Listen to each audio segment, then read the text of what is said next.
بسم اللہ الرحمن الرحیم۔ السلام علیکم ورحمۃ اللہ وبرکاتہ۔ یہ سفیانی کون ہوگا جس کا ذکر آج ہم کرنے والے ہیں؟ یہ سفیانی جو امام مہدی سے لڑے گا، اور امام مہدی کے ظاہر ہونے کی سب سے بڑی نشانی اسی کو بتایا جاتا ہے۔ یہ بڑا خونخوار، اس کا نام ہی سفیانی ہوگا۔ یہ بڑا خونخوار، بڑا ظالم و جابر یہ آدمی ہوگا، یعنی شخص ہوگا۔ اور یہ کہاں سے ابھرے گا، کہاں سے آئے گا، کہاں پیدا ہوگا؟ میرے عزیز، آج ہم اسی ٹاپک پر بات کرنے والے ہیں۔ یہ سفیانی نام کا شخص، یعنی آپ اس کے نام سے یوں سمجھ سکتے ہیں کہ سفیانی اس کو اس وجہ سے بآسانی سمجھنے کے لیے کہا گیا کہ یہ حضرت سفیان کی نسل سے غالباً ہوگا۔ اب یہ اس وقت ظاہر ہوگا جب حضرت امام مہدی ظاہر یا تو ہونے والے ہوں گے یا ہو چکے ہوں گے۔ اللہ اکبر۔ اس کا مقصد اہل بیت کو ظلم و ستم کے ساتھ مارنے کا معاملہ ہوگا، یعنی کہ ان پر ظلم جبر کرنے اور ان سے محبت کرنے والے سادات اکرام سے جو محبت کرنے والے ہوں گے ان کو مارنے کا یہ پلان، یہ تمام طرح کے معاملات کرے گا، ان کو مارے گا، ان کو کاٹے گا۔ اللہ اکبر۔ یہ بڑا جابر و ظالم شخص ہوگا، بڑا خونخوار، بڑا لشکر اس کے ساتھ ہوگا۔ اللہ اکبر۔ آپ تصور کریں یہ کتنا بڑا ظالم و جابر، جس کو احادیث میں ذکر کیا گیا ہے خونخوار نام شخص کے اعتبار سے، ایک ظالم و جابر کے اعتبار سے۔ آپ یہ دیکھیں کہ اس کا حلیہ بظاہر اسلام والا ہوگا، لیکن یہ مسلمان نہیں ہوگا، لیکن بظاہر مسلمان ضرور دکھتا ہوگا، لیکن دل میں نفاق ہوگا، اور لوگ اس سے یوں بھی محبت کریں گے کچھ کہ ہاں یہ تو بھائی اسلام کا رہنما ہے، اسلام کا علم بلند کرنے والا ہے، اسلام کا جھنڈا بلند کرنے والا ہے۔ میرے عزیز، یہ اس وقت ہوگا کہ جب ماں کے لالوں کو راستے میں کاٹ دیا جائے گا۔ وہ کب؟ آج بھی یہ نشانی جو قیامت کی ہے وہ ظاہر ہو رہی ہے۔ آج بھی کتنے بچوں کو راستے میں اللہ اکبر مار دیا جاتا ہے، گھر تک نہیں پہنچ پاتے یہ، اور سچ بولنے والے انسان کو اللہ اکبر اکیلا چھوڑ دیا جائے گا، اس کو جھوٹا سمجھا جائے گا۔ یہ تمام طرح کی جب قیامت کی نشانیاں بالکل ہو چکی ہوں گی، یہ جو میں بتا رہا ہوں، اللہ اکبر، اس وقت سمجھ لیجئے اس کا آنا بالکل قریب تر ہے۔ اب یہ سفیانی جو نام شخص ہے یہ دمشق یعنی شام سے ابھرے گا، اور شام سے ابھرے گا، اور یہ اس کا مقصد جو ہوگا اللہ اکبر اسلام کو ڈھانے کا ہوگا، مکہ مدینہ پر چڑھائی کرنے کا ہوگا۔ اللہ اکبر۔ آپ دیکھیں کہ جب مکہ مدینہ کی طرف یہ چلے گا، اللہ اکبر، یہ کوئی بھی ہو، یہ ہو یا اس کے علاوہ آج کے کوئی لوگ ہوں، وہ یہ سوچیں کہ ہم ظلم و جبر کر کے بچ جائیں گے۔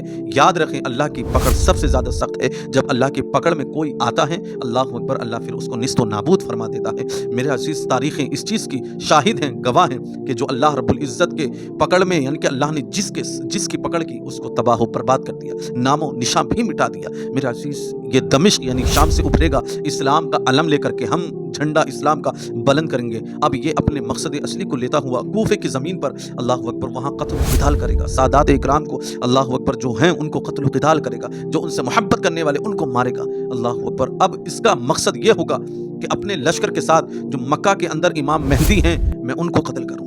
اسی مقصد سے اللہ اکبر یہ آگے بڑھتا جا رہا ہوگا اور یہ مکہ کی طرف رواں دواں ہوگا۔ لیکن میرے عزیز، اس کا مقصد ہوگا کہ اہل بیت سے جو محبت کرتے ہیں اس کو اور اہل بیت کے گھرانے والوں کو میں قتل کر دوں۔ میرے عزیز، اس نیت کے ساتھ یہ مکہ کی طرف بڑھ رہا ہوگا کہ امام مہدی کو ہم جا کر قتل کریں گے۔ مکہ اور مدینہ جانے کے بعد مسجد نبوی ہو، دیگر مساجدوں کے اندر تمام طرح کے وہ معاملات کریں گے جو شریعت کے ساتھ کھلواڑ کیا جاتا ہے۔ میرے عزیز، لیکن اللہ رب العزت کی لاٹھی میں آواز نہیں ہوتی، یعنی کہ جس کو ہم عام زبان میں بولتے ہیں، اللہ کے قہر بتا کر نہیں آتا۔ جب نازل ہوتا ہے اللہ اکبر انسان کو تباہ و برباد کر کے رکھ دیتا ہے۔ اب یہ اپنے بڑے لشکر کے ساتھ سفیانی مکہ کی طرف بڑھ رہا ہوگا۔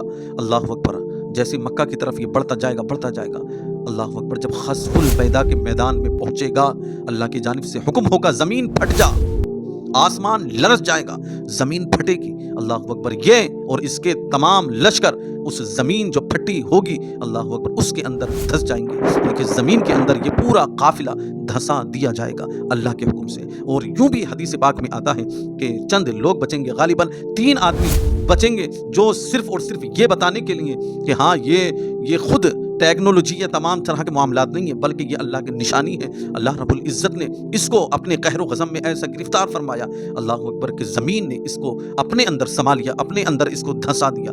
زمین اپنے آپ کو دبوچ کر اس کو مٹی میں ملا دے گی۔ اللہ اکبر۔ آپ دیکھیں کہ کچھ لوگ بچیں گے، سادات اکرام الحمدللہ کل بھی ان سے محبت کرنے والے تھے اور آج بھی ہیں۔ تو اس کا مقصد ہم نے اس باتوں میں سمجھ لیا ہوگا کہ ہاں یہ اہل بیت سادات کا سخت دشمن ہوگا، ان سے محبت کرنے والوں کا سخت دشمن ہوگا۔ اور یہ کب ظاہر ہوگا؟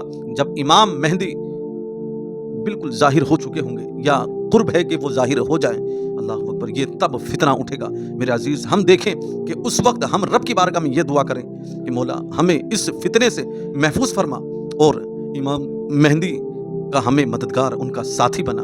الحمدللہ، کیونکہ یہ بڑی آزمائش کا وقت ہوگا، اتنی آزمائش کا کہ آپ نہیں سمجھ سکتے۔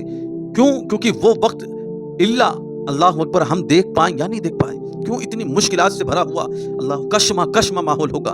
اسی طرح آپ یوں سمجھ سکتے ہیں کہ دجال، جس کو آپ نے سنا ہوگا، دجال کا کتنا بڑا خطرناک فتنہ ہوگا، اللہ اکبر، اس کے چنگل میں بھی لوگ پھنس جائیں گے، لیکن یہ دجال نہیں ہوگا، یہ سفیانی نام کا فتنہ ہوگا، جس کے آنے سے، زمین میں دھس جانے سے یہ پتہ چل جائے گا کہ امام مہدی ظاہر ہو چکے ہیں، امام مہدی آ چکے ہیں، اب پوری دنیا میں امن و امان، اسلام کا جھنڈا لہرایا جائے گا۔ میرے عزیز، ہم الحمدللہ یہ باتیں خود بھی سیکھیں اور اپنے بچوں کو بھی سکھائیں ایسی باتیں، تاکہ ہماری نسل یا ہمارے نسل کی نسل، اللہ اکبر، اگر اس فتنے کو پائے تو وہ اس فتنوں سے محفوظ ہو سکے اللہ کے فضل سے۔ میرے عزیز، یہ تب ہی ہوتا ہے جب انسان کو نالج ہوتی، علم ہوتا ہے، علم دین سیکھنا فرض ہے، لیکن میرے عزیز، ہم تبھی تو آگے بڑھیں گے جب اچھی باتیں خود بھی سنیں گے اور الحمدللہ اپنے لوگوں کو آگے سکھانے کی کوشش کریں گے۔ میرے عزیز، امید ہے ان باتوں کو آپ سمجھے ہوں گے۔ رب العالمین ہم سب کو سننے سے زیادہ عمل کی توفیق عطا فرمائے۔